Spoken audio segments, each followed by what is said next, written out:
Japan carbon fiber daw, ano? So, wala akong masyadong research tungkol sa Japan carbon fiber na yan. Pagkakalam ko lang yan, siguro gawa yan sa Japan.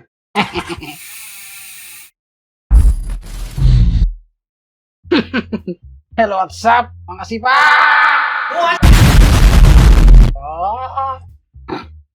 Magandang kung ano man dyan, no? Araw man o gabi dyan, no? Sa ating mga manonood sa iba't ibang bansa. Meron ba? Baka naman, meron. Siguro may nanonood dyan. May mga nagpo-post na sa atin sa ating group, medyo may mga taga-Japan na doon, taga-Australia, tsaka mga taga-Canada, no? Maraming salamat sa mga nagpo-post doon sa ating TTbok pundahan, ano? Let us expose, or ilabas natin yung mga enjoyment na nakita na ano natin through biking, ano? So post lang diyan, ano? So ating may bike check tayong bago ngayon, ano? Medyo maingay, medyo tahimik na mabangis tong iba-bike check natin ngayon, ano? Wala pa akong masyadong nakikita sa kanya sa YouTube, ano?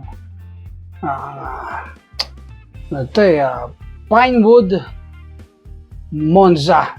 Ito isang matinding road bike to. Siyempre, would like to thank Velocity Bike Shop for allowing us to bike check this kind of bike, ano?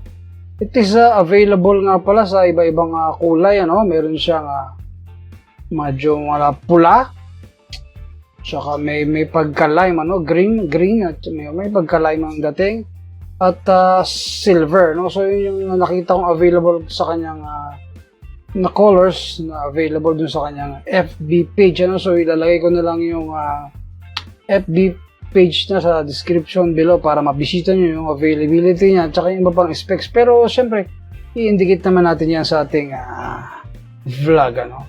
So nga pala, disclaimer lang, ano? Hindi nga pala ako yung may-ari ng Velocity Bike Shop, ano? Kasi minsan may nasalubong ako, nagulat ako, sama ng tingin sa akin. Pero pareho kami naka-face mask. Hindi ko nagtanong, sir, ikaw ba yung may-ari ng Velocity Bike Shop? Naku, sabi ko, hindi. Pogi sa akin yung may-ari noon. Sabi ko, hindi. Nag-ano lang tayo, nakikisubi lang tayo, manghihingi lang ng mga content. Hindi tayo may-ari ng bike shop, ano? Pero nagulat naman ako kasi pareho kami naka-face mask. Nakilala niya ako, no? Siguro baka sa bilbil ko or something, ano? Hindi man ako nakasuot ng Ewan ko, pero deep inside, natuwa ako sa kanya kasi kahit pa paano, sa company namin, sa Toshiba, may nanonood pala sa atin, ano?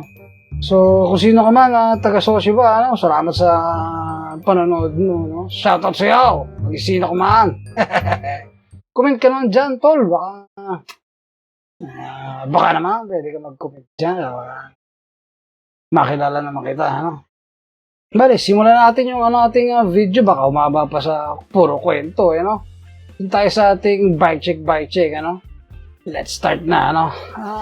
Siyempre, lagi naman tayong nagsisimula sa frame. Natin ang kanyang frame, ano? Sa kanyang frame ay triple batted smooth welding daw, ano? Yung kanyang frame, ano? Makikita nyo naman, napaka-smooth nga naman, ano? At yan, yung mostly dyan tayo nagsisimula sa angle na ganyan, paikot sa pwedeng possible pa na makita niya. Kaya na siya, yun, obviously, internal cabling naman siya, no? Internal cable ready ang kanyang frame, ano? So, ayan. Seat tube, halos lahat na ng angle nandyan na, ano?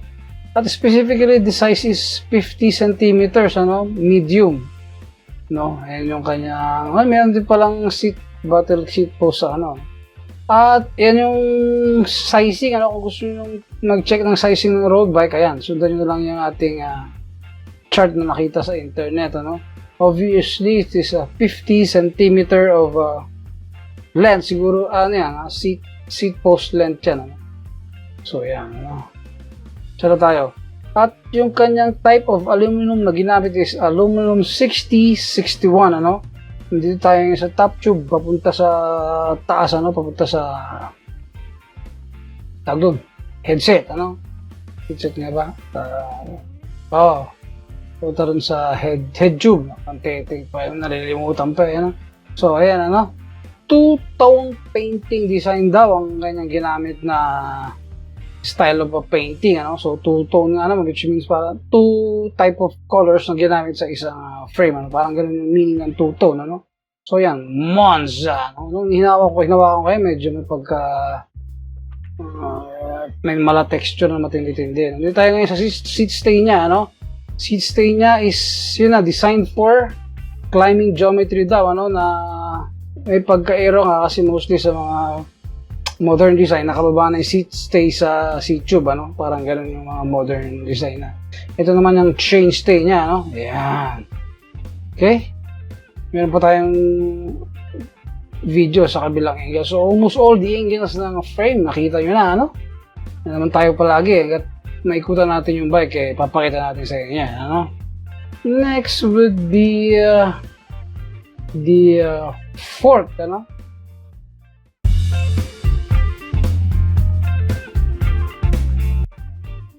Ang fork naman niya is, carbon fiber pala yung kanyang fork, ano? Specifically, Japan carbon fiber daw, ano? So, wala kang masyadong research tungkol sa Japan carbon fiber na yan. Pagkakalam ko lang yan, siguro gawa yan sa Japan.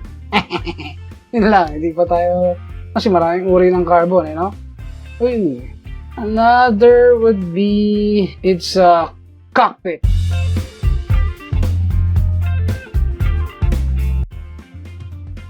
So, ang drop bar niya daw ay naka 420mm, ano? Yun yung kanyang drop bar, ano? At sa kanyang levers, naka STI siya, SHIMANO, CLARIS, ano? So, ganda ng pagkaka-bar tape niya, ano? Yun pala yung maganda rin magka-road bike, ano? So, parang tingin ko matagtag, eh. Mabako kasi dito sa mga dinadaanan ko, kaya ayan, no? Naka-CLARIS siya, no? Pogi rin di Monza, no? At lightweight stem daw siya na 90mm. Ang brand ng stem is Pinewood din, ano? Marami na rin palang parts na Pinewood, ano? I mean, mas makakambukan na isang bike sa Pinewood, ano? So, Pinewood din itong seat post niya, ano? Ayan. At ang kanyang ito ba? Ayan, no? Kanyang seat post diameter is 27.1. Yun ang sukat ko, pero 27.2 naman ang standard niya, no? Sa kanyang saddle is Selle Royale. Keys 4. Keys 4. Nakakang naman to, Parang may pagkakapareho to si Keys 4 at saka si Pinewood, ano? Hindi ko lang alam, pero parang may resemblance sila sa mga sa design, no? Tsaka dyan sa, ayan, gumamit siya ng saddle na Keys 4, ano? Kaka-intriga yun, Kaya natin malalaman yung ganyang mga galawan nila, no? Another would be the brake set. Brake set.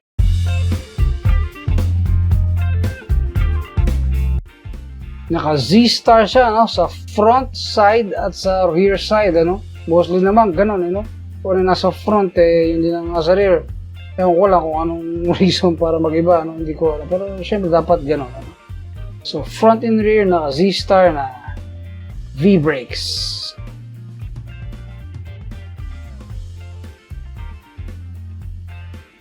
Another would be its tires and rims. So, sa tires, Hutchinson Equinox squared. Naka superscript kasi, ano? Equinox to siguro yun, ano? Kasi nakataas. Kaya parang superscript ang basa ko, kaya parang squared ang basa ko. Siguro Equinox 2 lang, ano?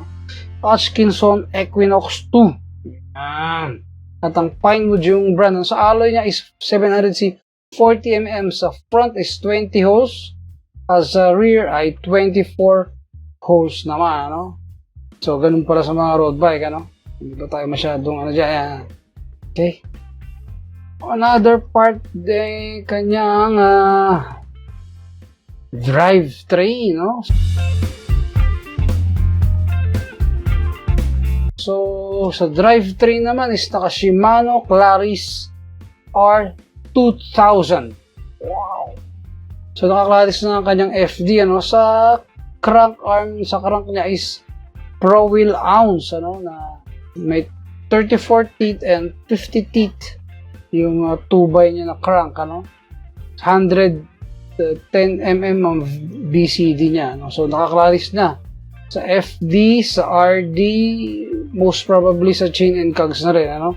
So, yun yung kalagay sa kanyang specs, ano? 170 mm ang length ng crank arm, ano? Meron din tayong angle sa kabilang side, ano? Sa non-drive side. At, yan, yung kanyang RD na CLARIS, ano? Medyo may takip kasi inusog ko ng konti para makita nyo na CLARIS nga siya, no? So, klarong-klaro na CLARIS siya, no? So, ayan ang kanyang 8-speed cassette na 25 teeth ang pinakamalaking cog, ano? So, ayan, ano? So, I think, ayan, oh, pumitaw po yung camera, no? So, yung hubs is, alam ko wala akong nakitang brand dyan, no? Hindi ko lang, so pinaikot ko na, alam ko yun, hindi ko nakita yung brand. Again, hindi pa pala tapos. Yan, meron pa tayong konting paikot na sa mga angulo ng bisikleta. Ito muna yan.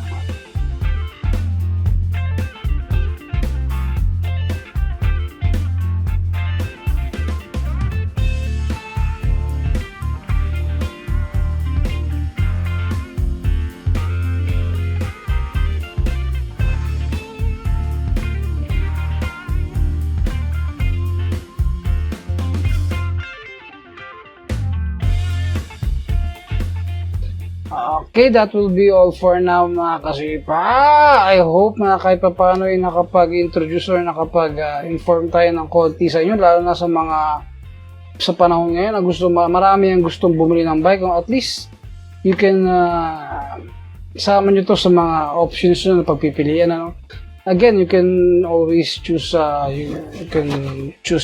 velocity, bike shop, or your buying preferences, ano? Kayo makatawad dyan, ano? Sabihin nyo lang ulit yung code na TTbok at baka naman maka-discount kayo dyan kaya sa velocity, ano? Bye-bye! See you next time!